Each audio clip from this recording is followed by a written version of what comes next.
General Cartwright and I and Undersecretary Burns have just come out of a bipartisan classified briefing with senators where we talked about recent events in Egypt and elsewhere in the Middle East. General Cartwright, Undersecretary Burns, and I wanted to come up to Capitol Hill to let our congressional colleagues know what we're doing to support Egypt as it works toward an open, accountable, representative government. It's very clear that there's a great deal of work ahead to ensure an orderly, democratic transition. It's also clear that Egypt will be grappling with immediate and long-term economic challenges. The United States stands ready to provide assistance to Egypt to advance its efforts. I'm pleased to announce today we will be reprogramming $150 million for Egypt to put ourselves in a position to support the transition there and assist with their economic recovery. These funds will give us flexibility to respond to Egyptian needs moving forward. Undersecretary Burns and David Lipton, a senior White House advisor on international economics, will travel to Egypt next week to consult with Egyptian counterparts on how we can most effectively deploy our assistance in line with their priorities. In today's briefing, we also discussed the lessons of the recent events in Egypt and the broader Middle East. These events demonstrate why the United States must remain fully engaged around the world. In Egypt, Afghanistan, Iraq, Yemen, and so many places, the men and women of the State Department and USAID are working to advance our interests, our values, and most importantly, our national security. This work is vital and it needs proper funding. I told our congressional colleagues that the FY fiscal year 2011 spending bill that is on the House floor right now would have serious negative consequences for America's national security. The 16% cut for state and USAID in that bill would, for example, force us to scale back dramatically on our missions in the frontline states of Iraq, Afghanistan, and Pakistan. I certainly realize that these are very tough budget times, and we must justify every single penny that we ask for. But as General Cartwright told our Senate colleagues, diplomats and development experts are working side by side with our military troops in those countries to secure the gains we've made, and we cannot do the job with two of our three hands tied behind our back. As the events of the past month have shown, protecting our country and advancing our interests takes constant and coordinated effort from across our government.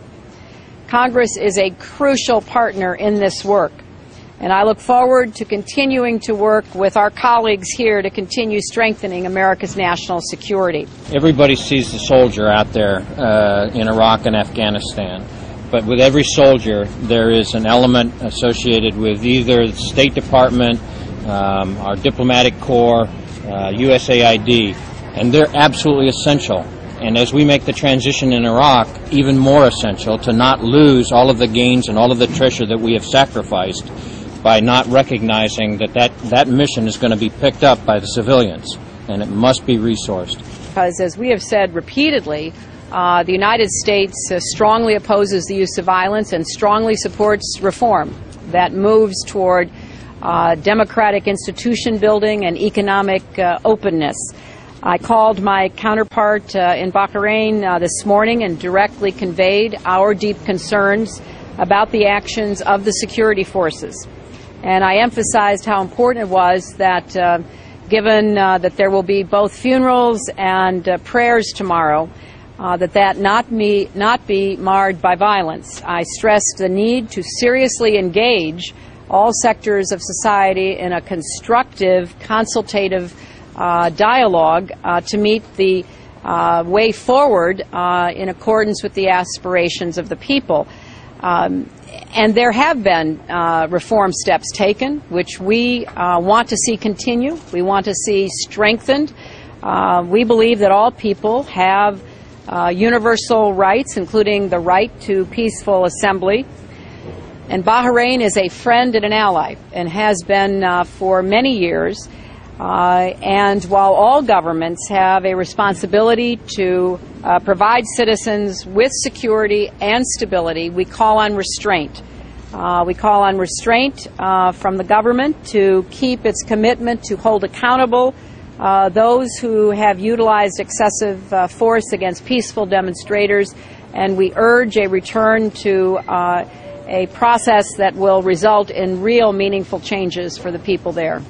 Our focus is on doing what is best to advance negotiations between the parties that will lead to a two-state solution. And we have consistently, over many years, said that the United Nations Security Council and resolutions that would come before the Security Council are not the right vehicle to advance that goal. So we're working with our partners in the Security Council, with our friends in the region, to find a consensus way forward that is consistent with our overall approach. There are a lot of rumors flying around, and I'm not going to get into any specifics at this time. The President spoke, our President, President Obama, spoke with President Abbas this morning about the peace process and the broader regional context. I don't want to get into the details of that call. But our goal is absolutely the same as it always has been. Two states living side by side, the Palestinians having a state of their own to realize the aspirations of the Palestinian people, Israel with secure borders and normalized relations with all of their neighbors. That is what this administration is working toward, and that is what we're going to continue to pursue. Thank you all very much.